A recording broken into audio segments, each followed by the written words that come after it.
if I can make you happier and healthier, and I can make your performance and you happier in your life with your relationships, and I can make you happier as a father, as a husband, you're going to be happier in business. Your performance rises across all platforms. It goes up. It's like the rising tide raises all ships. And that's why in my mission statement is that I'm focused on making better people, not better producers, not better sales agents, better people. But I really want to make people be the best version of themselves. Because when you do that, man, you have a bunch of people that are like all striving to be the best version of themselves. They're happy in their life. They're happy in their business. And you have like an army.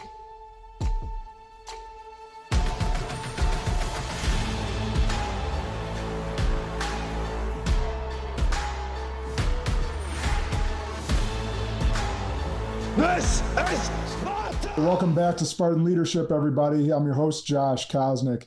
And if this is your first time here, we run two different episodes. One is a leader-to-leader conversation.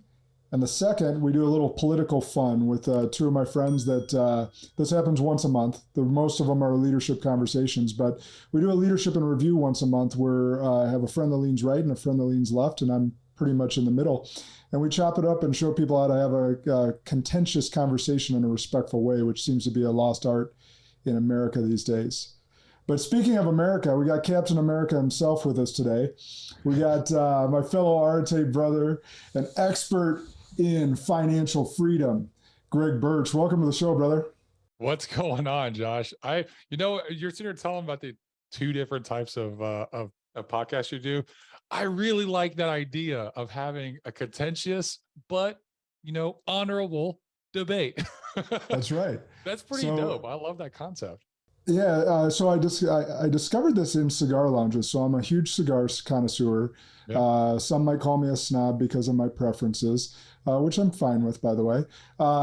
And I noticed that in cigar lounges across the country, I found myself in some deep conversations. Oftentimes political, sometimes religion, sometimes other deep stuff. But you're sitting there for an hour and a half enjoying a fine smoke, and it's with people from all different socioeconomic classes, all different races, all different religions. And for whatever reason, it was an environment where the conversation happened and you had it in a respectful way, whether it's you didn't want to give up your seat there or you knew you were going to be sitting there for an hour and a half, so you're going to have it in a respectful way. Whatever that formula is, I noticed it there and I was like, okay, let's bring that to the podcast studio, because all you see online is people hating each other or just commenting over and over again, some, spewing, hot trash out of their mouths because they have no risk of getting punched in the face if they say something off color or anything. So it's just one of those things where I wanted to bring that back and show people a way that it's done. So I found a couple buddies that, have different political views, and we attack really contentious topics. The first one was abortion, and the second one was the Second Amendment. And then next one, I think we're leaning towards immigration as the topic. So just hitting all the hot button issues as we can and showing people how to have a conversation in a respectful manner. Dude, I love that. That's a great topic. That's just a great podcast forum. And it also teaches people, like you said, it's a lost art to have a debate and a conversation. You can be respectful and you guys can disagree with each other, and you're still friends. There's nothing wrong with that. You don't have to cancel each other out. This whole cancel culture bullshit that's going on. Can I curse on here? Yeah, you can. Okay. I want to make sure. I apologize if I couldn't. No, all good. But you're right. It's a lost art, and it's one of those things, we don't come out agreeing on everything, but what we find is, and what if you actually talk to your neighbors that differ with you, is that you're far more in agreement than you are in disagreements. And what the government, and especially the media, wants is to keep us as divided as possible so they can continue doing whatever they want. Yeah. The people are only the power when we can come together. But that's a different topic for a different day. I don't want to get on my soapbox too much. So the reason I call him Captain America, I want to add this, is obviously he's an entrepreneur and fellow Arte brother, but he has an impressive 11 years served in the U.S. Army. Thank you for your service, sir. president of Delta Financial and blessed father of 4, just like me. So we have a lot in common. Obviously, this man is built like a unit too. I just found out he was 6'7" because we never met in person. I knew he was jacked, but I didn't know he was also 6'7". Looking good, brother. I appreciate it. Thank you. I know you work hard for it too, but I do. It's showing. I appreciate that. Man. I feel like I feel a little soft these days because I've been traveling a lot, and so my gym workouts have been kind of weak, to be honest. Yeah. I've been traveling a lot over the past like 3 weeks, and I'm like, man, I need to have a real like difficult workout. But yeah, it's easy to do. I agree with you. It's easy to do HIIT workouts, body weight workouts. You can make the most out of hotel gyms or even the outdoors, but you're not pushing heavy weight in any of those. When the dumbbell rack only goes to 50, like you're not able to push heavy weight and actually build your physique on a travel schedule as well, or as easily anyhow. So, all right, man. So we got a veteran-owned, pro-freedom, pro-American. Tell us more about Delta Financial and your background. Yeah, man.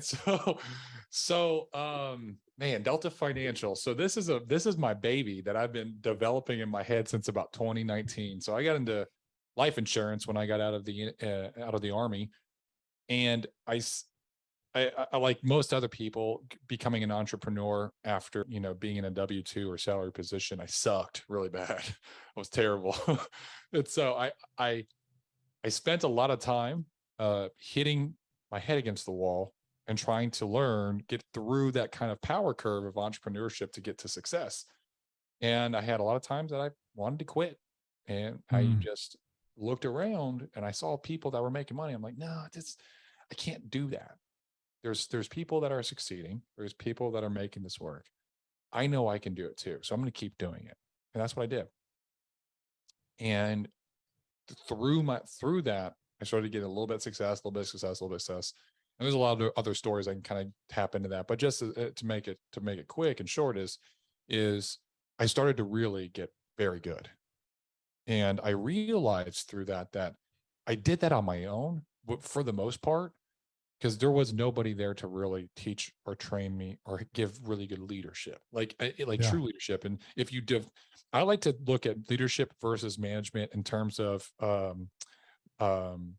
performance versus potential, where a manager is going to be more looking at the performance that you're currently doing and driving more performance, driving you to get more sales, driving you to do more appointments, increase revenue, et cetera. It's all about performance. Whereas a leader looks into you, sees something that you don't see, and pulls that potential out of you and helps to tap into and increase your potential.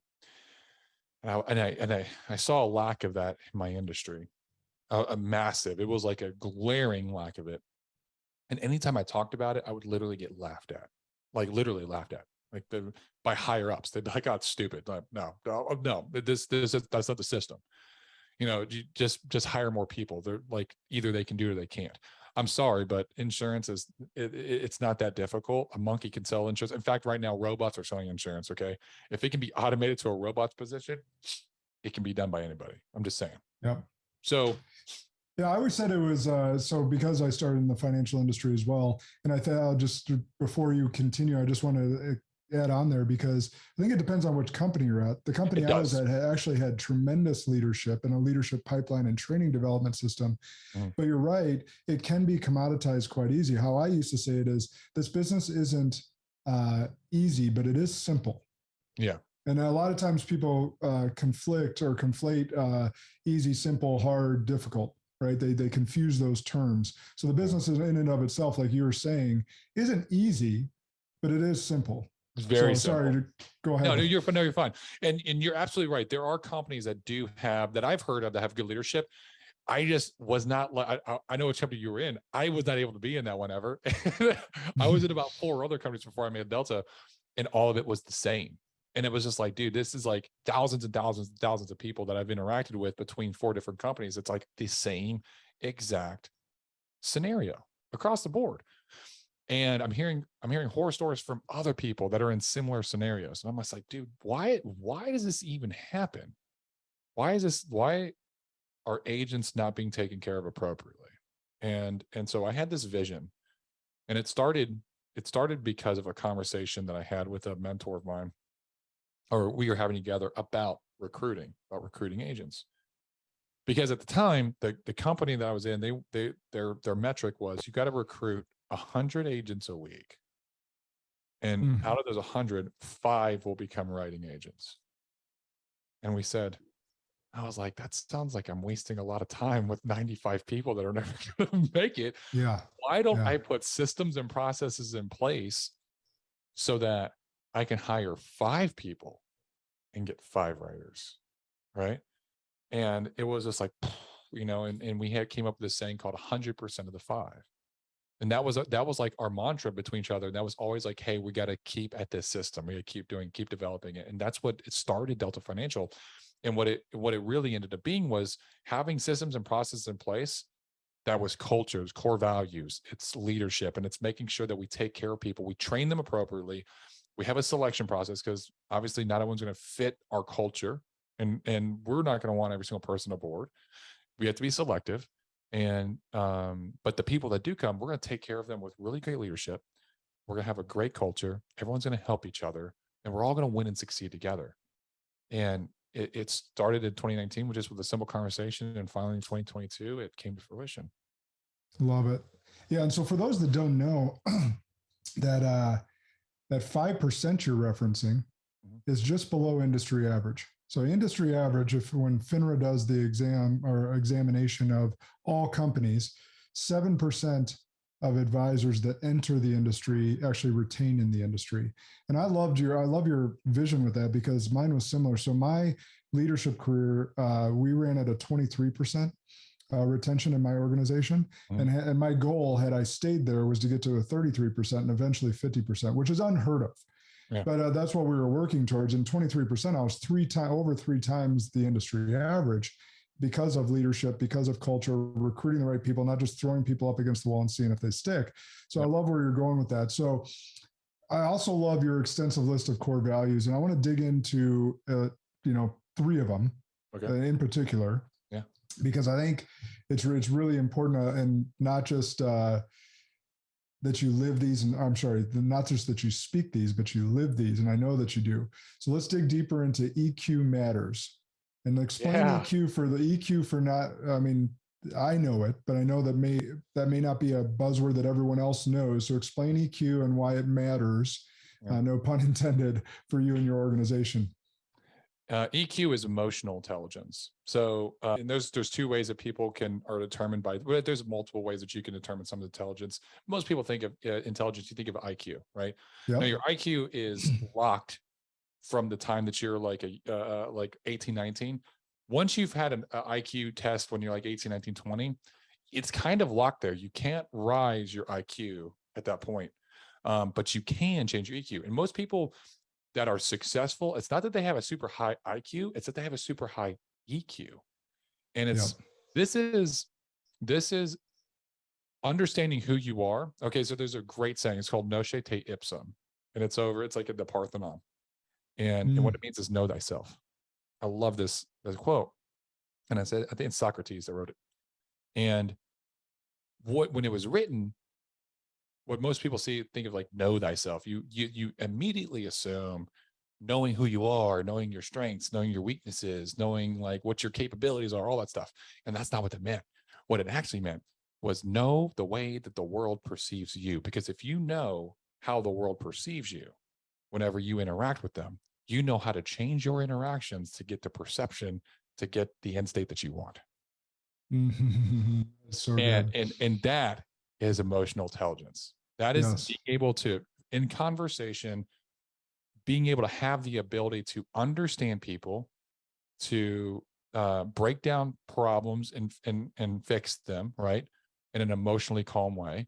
Being able to understand, like, I know I'm a big dude, right? And I walk into a place, I'm very much, I'm still got the military in me. There's still times that I get upset that I'm like straight 5-finger point, do this, do that, and like it comes out of me sometimes. And so what I learned in the military when I started to do more EQ stuff was, I started having to talk. If you notice, I'm talking with a little bit of I'm lowering my voice a little bit. and I'm a little bit softer, right? And less like I'm doing right now. This is practice. This is something I had to practice over time because if I was talking normally, it would be like this. It's a little bit deeper. And with my size, with the deepness of my voice, and this is my normal voice without having to change my tonality at all. If I talk like this all the time with how big I am, I'm a presence walking into a room, and then I talk like this, people are like, oh shit, this guy's like Shrek. He's gonna eat us, right? But if I get in front of people and I get in front of soldiers, I'm like, hey guys, listen up. Come on, bring it in. Let's talk, right? I can get my points across more clear. They're more likely to actually take my points. And that was just me understanding how people perceive me. Yeah. So yeah, that's so good. And the Socrates quote and the meaning behind it is so powerful, because your goal in any conversation is right, to persuade, essentially. And it's not in a malicious way, but it's almost like, if they're not going to see your point of view, then what happens is then because you're not doing a good job of communicating, you're going to get frustrated. And then frustration leads to anger. And then anger leads to the 5-finger point, like you mentioned, and the yelling and the intimidation. And then the communication breaks down. Absolutely. And so what Socrates is saying is have a large emotional vocabulary. And I think that's really developed over time. As like you mentioned, IQ becomes a little bit more fixed over time. You could change it a little bit through a lot of training and education, but it's not going to move the needle a ton. Right, exactly. Whereas EQ, you can move the needle a ton. And I know that I have a lot over the years as I started studying EQ. And it still surprises me that most people don't know what EQ means when you bring it up. And that's why I wanted you to clarify it, because I think most people should read the book Emotional Intelligence 2.0. Yes. That book is phenomenal. And that was my entry into EQ. And I think I was about 28 years old. So I was well beyond 18, a full decade beyond 18 before I started studying EQ and understanding, because I'm not as big as you, but I have an alpha presence. And I've been told that I'm intimidating. I've been told that I'm unapproachable. And now I get feedback that I'm very approachable, especially for those that know me. But I can still be intimidating because I'm an alpha and I come off. I just have a presence, like you mentioned. So we have to know ourselves, receive feedback, increase our emotional vocabulary so that we can understand ourselves in situations to navigate conversations in a better manner. By the way, what was your mix of kids again? Do you have girls and boys? I have 2 girls, 2 boys. That's right. So you're 50-50. So I have 3 girls and 1 boy. I will tell you what, having girls and communicating with girls, especially as an alpha male, that changes your emotional intelligence and changes your perception on how to communicate with the world as well. Would you agree? I would agree 1,000%. Yeah, absolutely. And are the girls older than the boys, or how's the mix? Both the girls are older. So my oldest is 17, and then my next daughter is 13. She turns 14 in less than a month. Awesome. So you're fully implanted in those teenage years. Mine are younger, 11, 9, 7, 5, but I know it's coming. So I'll take some advice. Teenagers is fun. Yeah, fun's a word I've heard for it, but I've heard some other words as well. Yep. But I was an asshole when I was a teenager, so I know what I got coming. I'm just trying to raise them a little bit better, in that regard, so that they're. I mean, that's what all parents want, is to have your kids have a better life than you, or be raised better than you were. Yeah, and I think just on that point, before we move to your next core value, is making sure that you're growing as a person, like we're talking with this EQ, is yes, we have hardwired into us how our parents were raised. I'll give you a quick example. My dad and I've had many conversations about this, because I've talked about it openly on my podcast, and I don't want anyone to think that my dad was a bad dad. He was a great dad. But one thing he didn't do, was affirm me or tell me that he loved me much. I could count on one hand how many times he told me he loved me by the time I was 18. Now he says it all the time. And he's become a softie with the grandkids, especially the granddaughter, since he has 8 granddaughters and 1 grandson. But he's become a softie. But before that, he was not. And I said to him at one point where we were having this conversation, and he goes, "You know why I didn't?" He goes, "Because I didn't get it." And I was like, "Dad, but you're the one that told me you're either green or growing and ripe and rotting." And I kind of called him out on his shit, because we have to continue to grow. Just because we were raised that way or a certain way doesn't mean that we're forced into raising our kids a different way. Like you were just saying, is we got to evolve and have our kids have a better life than we had it, or just maybe a better version of a parent than we had it. That doesn't mean, by the way, that you snowplow every freaking obstacle for your kid, because then you're not raising them for the real world. And there's too much of that nowadays, but another topic for another day. All right. So next core value that I liked, not just production. And I think I know what this means, but what does it mean to you? So for me, for an insurance company or a sales organization, everything gets put so much emphasis on just producing more, top producer, this, that, the other. And it's not that that's a bad thing, but there's a lot of other ways that you can give onto the company or onto other agents without just producing, right? Like you can give free coaching and free sessions of mentorship. You can answer the phone. You can be there as an upline. Like what I've seen in the industry is a lot of times you'll have these leaders or these uplines that never reachable, not answer the phone, don't answer texts. And a lot of times it's because they just don't even know what to do. Like they don't know how to answer their questions, right? And it makes them nervous, or they feel probably a little ashamed that they're sitting here building a massive team and they don't even know what to do themselves. And so it's really like, I care. I don't know if you follow Simon Sinek. I bet you do. Yep. But yeah. So Simon Sinek tells a story, and this is kind of where it started. Is he told a story about how he was still in marketing before he became famous, and he did this pitch. He wanted to do this pitch in order to do this sales pitch, and it was different than what they were already doing. And long story short, he ended up doing it. And the only reason he did it, he was warned not to do it, basically, that he had to stay with the status quo. But he had to do a sales pitch when his manager was gone, because his manager wasn't there. And so he was like, what, screw it, I'm going to do it my way. And so he did it. And he ended up losing. He ended up it was a big client. And he ended up missing the client. And the CEO brought him in and actually rewarded him and recognized that he went out on a limb and he took a risk, right? And he rewarded him because of the behavior, not because of the end state. And it's that concept of like, I want to reward people because of the good behaviors and have the good behaviors. The end state's going to come as long as you have the behaviors. As long as you're following core values, you're part of the culture, and you're doing the work, and you're doing good behaviors, you're doing things by the letter of the law, by the way, that you have to do it by. The end state, the production, all the stuff will come. Don't focus so much on just production. Focus on having the good behaviors. Yeah, that's really good. And serving is what you brought up a lot in there, as serving others, serving your clients, serving your downlines, however you call them, serving people. Absolutely. All right. Third one, performance triad. This is big in my world, as I'm a leadership coach, but I don't just focus on leadership. I'm focusing on the whole person. I want your nutrition to be right. I want your physical fitness to be right. I want your mental health to be right. Yep. And what you're talking about with this performance triad feeds into that. So I want you to dig into that a little bit.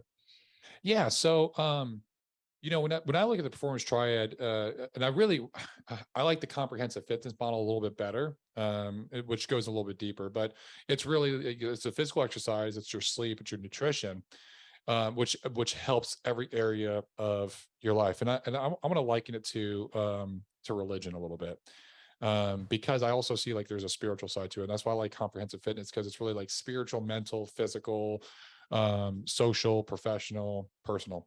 And so when you look at the Bible, or let's look at the 7 deadly sins. Okay. So the 7 deadly sins you have is greed. Okay. And greed, and what's the one I'm thinking about? Where they consume, gluttony. There we go. Greed and gluttony.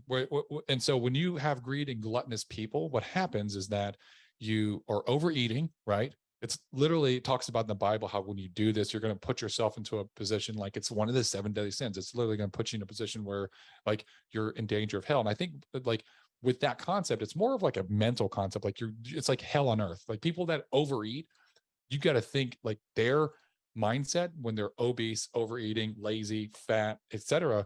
Like they probably live a miserable existence in their own mind. They're like in a prison in their own mind and like living on hell on earth. And so when you put in this performance triad and you start to control with a good diet, what you're doing is you're combating those negative behaviors. You're getting rid of that. And you're literally like you're walking more of like godly path, right? So now when you enter in physical, that's going to be the opposite of the sloth, of being lazy, right? And so you have all these good behaviors with physical fitness. You have having a good diet, and then you got to have rest. Okay. Hey, God, even God rested one day. All right. So you got to have these three things that you're putting into your life on a daily basis and consistently, by the way. And what that does is it raises your ability to be happier, to be healthier, to be a better person. If you are eating, putting the right food in your body, you're getting outside, your body needs to get physical exercise. It needs to. There's no ifs, ands, or buts about it. You don't have to go to the gym and go lift for an hour a day like I do, but go do something. Go on a walk, go on a hike, go on a bike ride, start biking for fun, go run for 20 minutes, go swimming, go to a Pilates class. It doesn't matter. Do something. Get your body moving, get it active, get that blood flowing, because it helps with so much. It floods your body with endorphins. It releases stress. It's actually super healthy for your mind. And then when you partner that with eating healthy and getting the right amount of rest and sleep that you're supposed to, man, your mind is just, it releases those shackles that a lot of people have. And that's ultimately what it comes down to, is that there's too many people nowadays that are living in hell on earth. They're riddled with anxiety and depression. And a lot of that is coming from not having control of their life because they're unhappy with the person that they are. So I love it. And go ahead. Sorry. No, that's okay. Well, I was thinking as you were talking there, I know exactly what you're saying. And I agree. It's part of my performance coaching, leadership coaching as well. And when I have people out to the retreat, we're going to challenge either physically or mentally, potentially even a cold water plunge here, which is physical and mental, but more mental. But I could hear or think of an entrepreneur sitting there going, Greg, yeah, that sounds good, but what it's in your core values. What does that have to do with business? Oh, it has everything to do with business. Because if I can make you a better person, if I can make you happier and healthier, and I can make your performance and you happier in your life with your relationships, and I can make you happier as a father, as a husband, you're going to be happier in business. Your performance rises across all platforms. It goes up. It's like the rising tide raises all ships. And that's why in my mission statement, it says that I'm focused on making better people, not better producers, not better sales agents, better people. And I really want to make people be the best version of themselves. Because when you do that, man, you have a bunch of people that are like all striving to be the best version of themselves. They're happy in their life. They're happy in their business. And you have like an army. Yeah. So I knew that'd be your answer. I just wanted to affirm what you're saying, and I wanted them to hear it, because if you're an entrepreneur or you're a business owner or a future business owner or entrepreneur, and you're thinking, yeah, well, what Greg just said is good, but really I just want them to show up and do their job. Well, let me tell you, as a business owner that's had over 200 people, and I know you're in the hundreds now, it's like all the people that you employ, whether it's 1099 or W-2 or any other mean, their shit becomes your shit. Whether it's at home, whether it's their health, whether it's anything else, their shit becomes your shit as the business owner. And, if their health is bad and that affects your health insurance rates, that affects your their ability to show up and work and give their best, right? So you may not think that you should have a core value like Greg's core values with the physical triad, but I might argue differently, is that making your culture a physically fit culture, a healthy culture, a mentally fit culture, all of those things, and helping them through some of life's struggles will make you a more productive business, and potentially infinitely more productive business. So So it has, I agree. It has everything to do with business, even though it doesn't seem to. It absolutely does. And it has just great trickle down effects as well. You know? I agree. And in a healthy place and where people are striving to win, and even in the physical fitness side, like say doing 75 hard or doing a challenge, or let's say a few of them sign up to do an Ironman. How freaking badass is that? Because they're pushing each other to be better outside of work as well as inside of work. Here's the other thing is that as a business owner, your goal should be to develop leaders, right? When you actually have people doing physical fitness, and this isn't just across the board for anyone that's ever like started lifting and like got the bug and like kept lifting, what happens? You start lifting, the gym's intimidating, and then you just start, but you keep at it, and then you start to get good, and then you start to feel good, and then you start to look good, and then you're like, man, I'm actually doing this, and then you start to get competitive with yourself, right? You start to get competitive, and you're like, man, what else can I do? How much more can I lift? Oh, there's this lifting competition, and it starts with like just a simple act. Every single person that's great at fitness, they started somewhere, and they started probably either, if it's a guy, it's usually either scrawny like I was, or grossly overweight like many other people were, and then they worked their way down.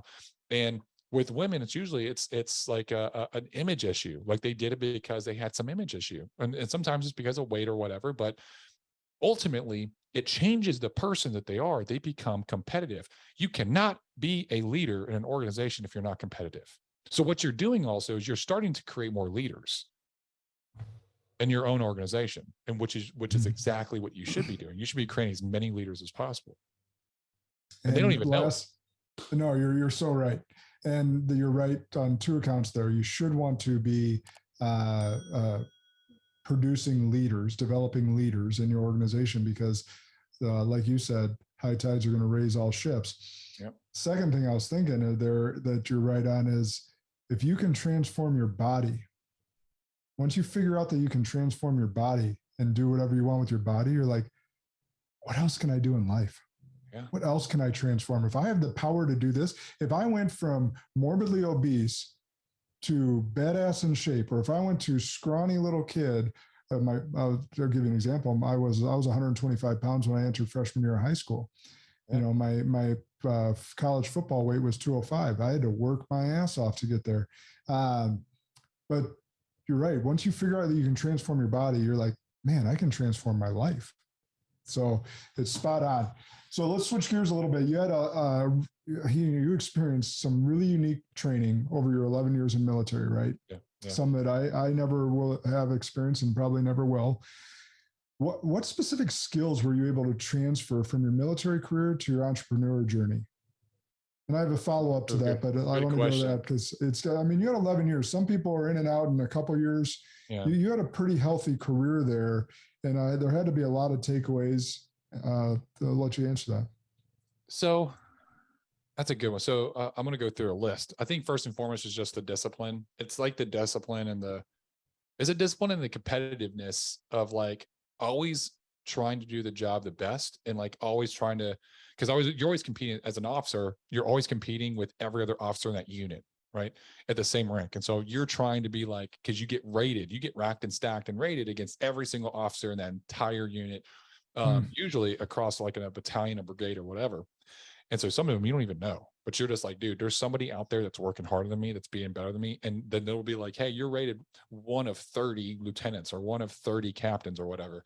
And you always want to get that one spot. So that took discipline, that took showing up and just doing the work. And that took, just being present. Like it's showing up was half the battle, right? And just always being there and being open to like, no job was below me, right? It didn't matter if it was like, hey, we got to go scrub these toilets. I'm like, I'm gonna be the best damn toilet scrubber y'all ever seen, right? And it's gonna be like spick and span, like you're gonna be able to eat off that shit, and you're gonna be like, wow, Greg really scrubbed the shit out of it. And they're gonna be talking about it, but it's gonna put my name in their mouth. So that was the way I saw it, and that's what I did, and I was always highly rated against all of my peers, and it helped me immensely. And it was a skill that I learned in the military, right? Now, when it comes to actual military training, so I was a human intelligence officer. I did what's called branch detailing, where I did both armor and then as I started off, and then I did military intelligence. Armor was really just trigger pulling and driving around tanks, which there is nothing in the world like driving an M1 Abrams tank and reaching out 4,000 meters away and touching something with a sabot round. You know what I'm saying? Like there's, and it's dead. Like nothing in the world like it. But as a human intelligence officer, I learned a lot about communication. I learned a lot about influence. And I think communication is a very undervalued skill across the United States. Like the best skill that you could really develop yourself, if you were to take anything away from this podcast, is the power of communication, both verbally and written communication. And the only way to get better about that is to read and write more. Because the more you read, the more you're going to start learning how to people speak better. And then writing what you read, write about it. Take notes. You can start making your own content from the stuff that you're writing and start putting out content. Because if you can influence people by your words, either if you write them down and you put it into a post on your social media, or if you get on podcasts like we're doing right now, Josh and I, then you can influence people, then you can sell anything, right? Because that's all. Sales and leadership is the same exact strategy, same exact tactics. It's influence, it's communication. Yeah. That's it. Yeah. And I learned a lot about communication tactics when it came to, because I ultimately what I did was I ran sources. I did sources and interrogations, and human intelligence is just gathering information by word of mouth, by having a conversation. So there's multiple different means to do that, but one of the means was called running sources, which is kind of like if you watch any cop show when they have an informant, you know, and sources is what the DIA and CIA call it. And so as a source is typically what you're trying to do is you're trying to get information from people that have access to the information that you need. And you do it by making them being like, I'm your friend, right? You got to actually befriend them first, and you got to get them to want to give you the information. And then maybe you'll compensate them for it. You'll give them some money, or you'll do something for them, right? But it starts off with like making a friend with somebody, finding that person that has the placement and access to the information that you're looking for, and then befriending them, and doing it all through all through just simple conversation, and over time, getting that information, and building this rapport to where now you're getting them to go get dangerous information, and they want to do it for you because you've built a relationship with them, even though it puts them in harm's way. And so that was probably the best skill set that I learned, that I took away with me into insurance. I could see that being just highly valuable and being in any sales or entrepreneurial career. So that's awesome. Well, let's ask the converse of that. What did you struggle with coming into civilian life, and maybe I'll ask you to speak for maybe not all veterans, but most. What do you think that they struggle with? If you didn't struggle with, what do you think most veterans struggle with applying transferable skills from duty to civilian life? Structure. Structure. Man, the military is highly structured, a lot of red tape, but everything's just like, there's a SOP, there's a friggin' FM, there's something like, there's like, everything. It's just like, there's no questioning it. Hey man, we're going to show up at this time and do this. Okay, Roger, got it. There's no questioning it. There's no like, oh, so-and-so going to go? I don't know. Yes, he's going to go. Yeah, they're going to be there because they're required by UCMJ. You're not going against it, right? And coming out, and now you're in a civilian world where it's like, I can't be like, hey, look, I'm your boss, do this because I said so. That's a very weak leadership style. All right. But it's highly used in the military, which is when you look, there's 6 main leadership styles as per Daniel Goleman. And that's coercive. That's the coercive style. So coercive is basically do as I say because I said so. Right. And that's done in the military. That's because it's just like, dude, I'm a captain, you're a lieutenant, I'm over you, go execute this, that, and the other. And they're just going to be like, Roger, and they're going to go do it. There's no question. And then civilian world, that doesn't exist, right? So so I think the challenge is really like developing my leadership style to be a little bit better and greater breadth and depth. I learned more about leadership, I think, as a civilian than I did I learned a lot, don't get me wrong, in the military, but I had to utilize more styles. That was a little bit of a challenge for me. that I'm still overcoming. I'm still working on it, because there is no, if anyone tells you that they're a master of leadership, they're a liar and an idiot. Because even if you were to talk to like somebody like John C. Maxwell, even he would say he's not a master. He would just say, he's a lifelong learner, and he's further on the path than I am. That's about it. Right. Yeah. And he would say that. Like that's real talk. Actually, one of my good friends just spent an hour with him over lunch and said he had more questions than he had answers. And I was like, that's so Maxwell. Dude, that's so dope. That's so dope. And, and just like that was probably the biggest thing. I think the other thing was just the structure and the I had to, I mean, I had PTSD, and getting through that, which was my own personal problems. A lot of military people have PTSD coming out, but I feel like it's amplified when you've lost that like camaraderie and that brotherhood, and that like, man, there's something about having a really shitty mission that you got to go through, and you guys are all in the suck together. And then you get, you do it. No one wants to do it, but you do it with this fake motivational smile on your face. Like, yeah, I'm going to do my best.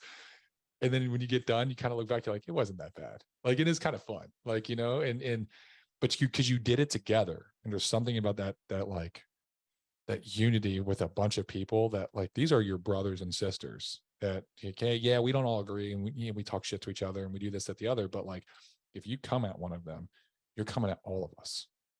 Yeah. And that's just lost in the civilian world for a majority of companies. So you're right. And as I think about that, and I've, a lot of family members that have been in the military, I think back to my football days. I think about, even in a way, in a really, really tiny or minute example, like going through a Tough Mudder with a group of people. Like, you're embracing the suck, and then you have this camaraderie, and you're dirty, and you're beat up and bleeding, and at the end of it, you're walking through electricity, and you're doing it with a smile on your face. Like, what the fuck are we thinking? Like, doing this, and like, and in your example, you're running into bullets and bombs, and God willing, you all come out of it. And like, I'm just thinking about, so how do we create in this digital world? Maybe you're doing a good job with your company already, but I'm just thinking about for someone that's listening, how can they recreate some of that camaraderie that we just spoke of through, obviously, the most extreme examples, the military, and then down to that minute example, say the Tough Mudder, but like from the football day locker rooms or any of that stuff, like that doesn't, like, us as humans are meant to be, we're all energy, right? Yeah. So whether you believe in God, or you believe in quantum physics or metaphysics or whatever, and you don't believe in God, all of them lead to the same part, is that we're all energy. Yep. And that we're all one, actually. We're all one energy. Yep. Which is, for a lot of people, that's even hard to grasp. So if we know that, and we know that we need each other, and we know we are each other's energy, how do we continue to create that in such a, we have a world where we're going to, Meta is trying to get us into freaking goggles in this virtual world that is going to pull us further apart. How do we continue to create that camaraderie in your mind? I think the military has something about the way that they do things that, like, I think on a fundamental psychological level, it works. And because they take people from all around the world, all around the country, in every walk of life, no matter where they're from. They could be fat, they could be short, they could be skinny, they could be tall, they could be anything, and they turn them into a soldier that all speak the same language. They're all physically fit to an extent, and they all have to pass a PT test, and they all like follow orders like blindly. Okay. And so they have the structure, basically, is they break them down. They have a basic training where they break them down to base level. They break them, right?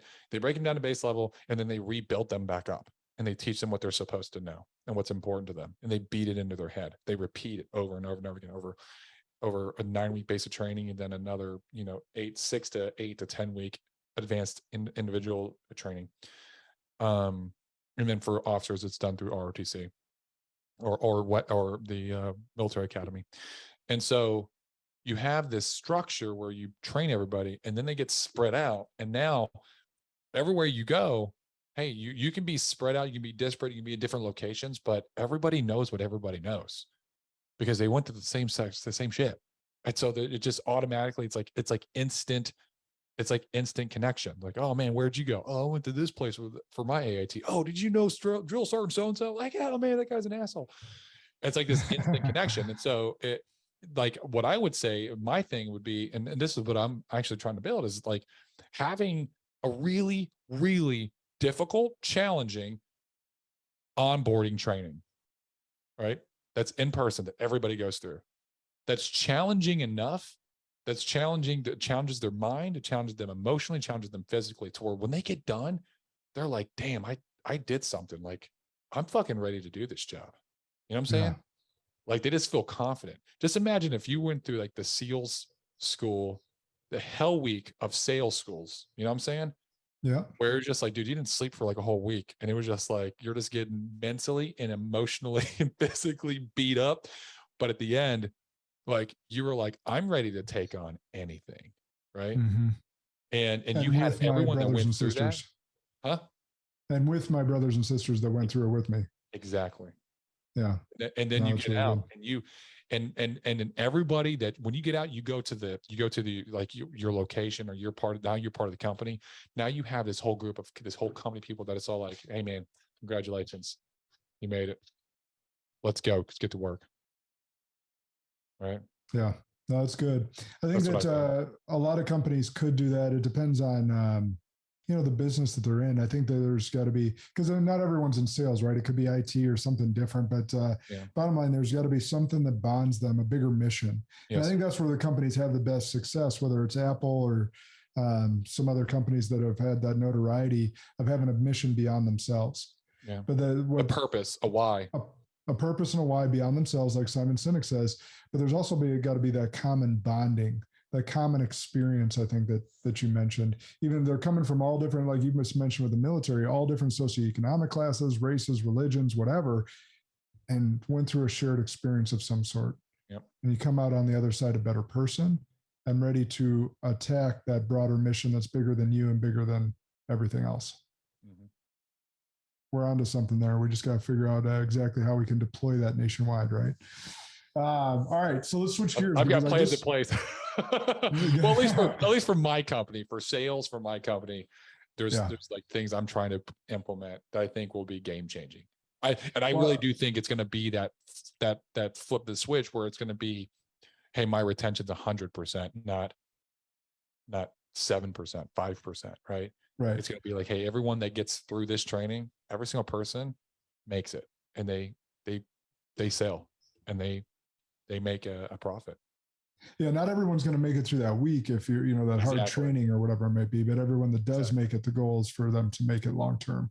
Yeah. So that's good. I was thinking more broadly, because in my world, I'm not trying to serve just one company anymore. I'm trying to serve everyone that wants to come through it here. Right. So I was just trying to think broadly is, okay, let's break it down and help people go through a shared experience that makes them a better person. And when they leave here, or when they leave their experience with me, they leave as a changed human, so that they're a better spouse, a better father or mother, a better coworker, a better leader, and can go away and spread that impact into the world. Just trying to create a better world for all of us. So that'd be awesome. All right. Physical challenge does that so much, so well. I don't know why. You mentioned Tough Mudder earlier.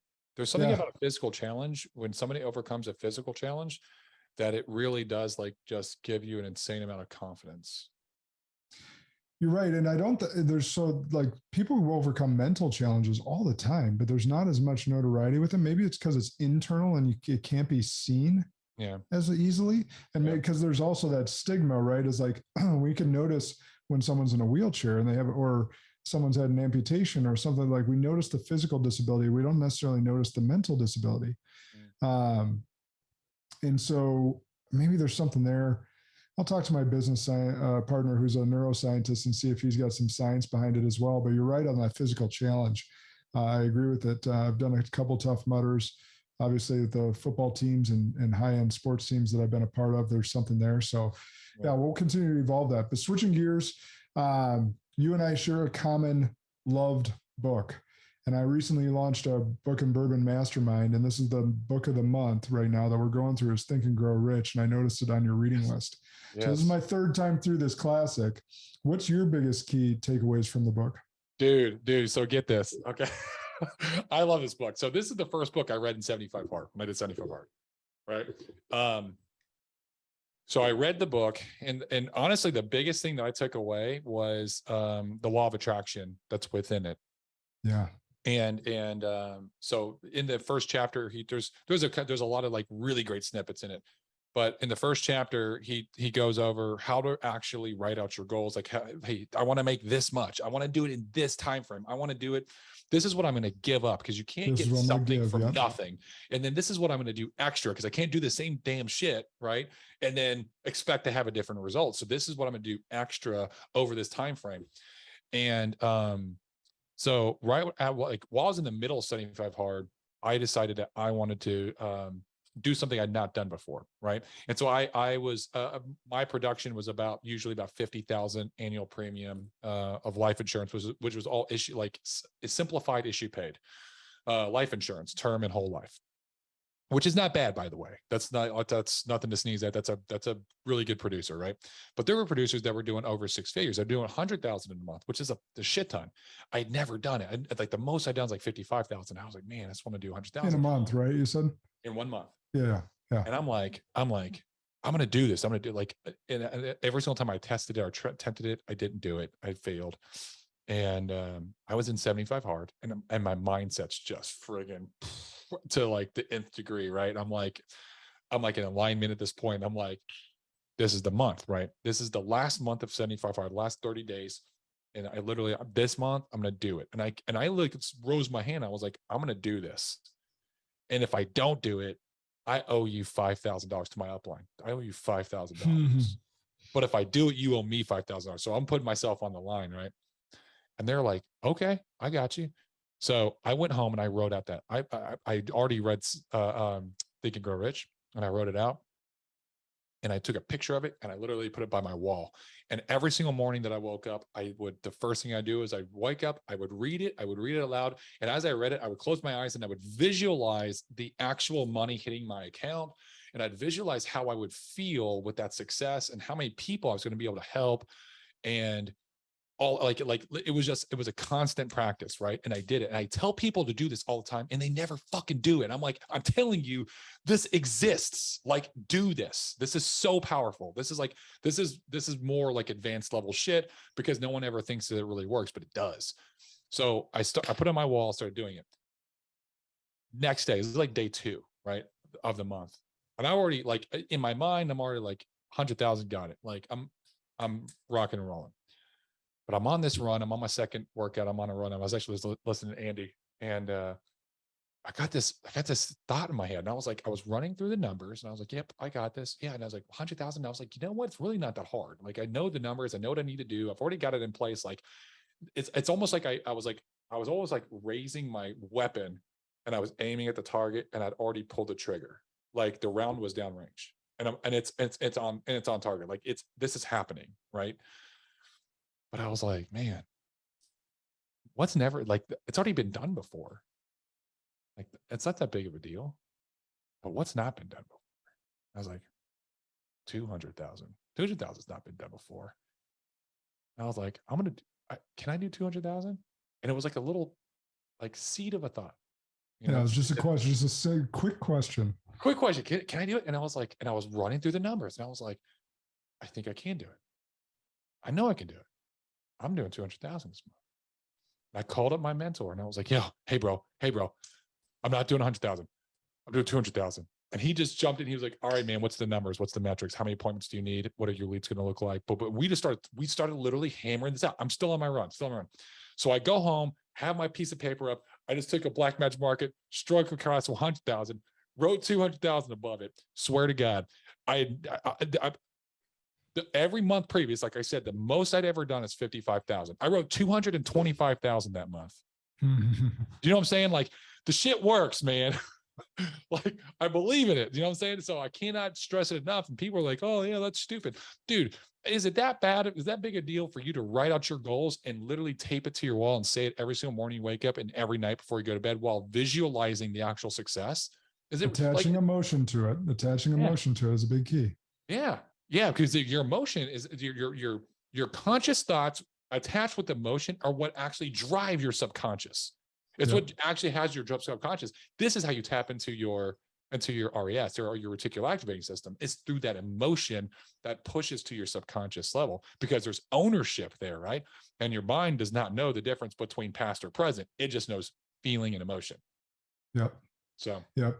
You know what I find so fascinating? That I have so many takeaways, and I'm actually doing a video series, just doing Facebook Lives, going through the chapters as we speak. yeah. And this was 1937. Okay. Yeah. So all the famous speakers and authors that we hear now, whether it's Tony Robbins, Ed Mylett, Andy Frisella, Joe Dispenza, any of these guys that are talking about this stuff now, the metaphysical, the quantum physical, Napoleon Hill was talking about it in 1937. Yeah. Napoleon Hill started the first masterminds in 1925. You're a part of a huge mastermind in Apex. I'm part of Arete, so are you. Like, and then we have these smaller masterminds. I'm sure you do study groups. I do as well. And I host masterminds now. That was Napoleon Hill back in 1925. Napoleon Hill's talking about the subconscious mind in 1937. They didn't know how any of this worked. They didn't have fMRI to study the brain. That just started the last 30 years. But yet he encapsulated all this fantastic knowledge in this book, 80 years ago. It's just incredible to me.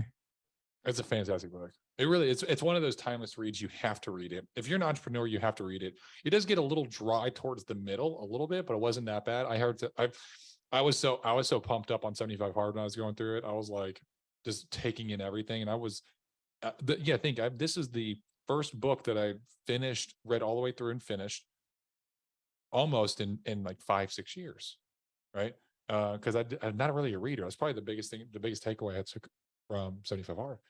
Yeah. And that was the first book I chose because somebody was like, oh, it's a great entrepreneur book. And I was like, well, that's the one I'm reading then. And man, it's changed my life. So such an impactful book. I would say that it's been on every person that I've admired. It's been in their top 10 lists. And so I think that was one of the reasons that I took it away. And it was one of those things where my dad gave it to me when I was 22. I dropped out of college, and that was the first book he given to me. And I couldn't put it down.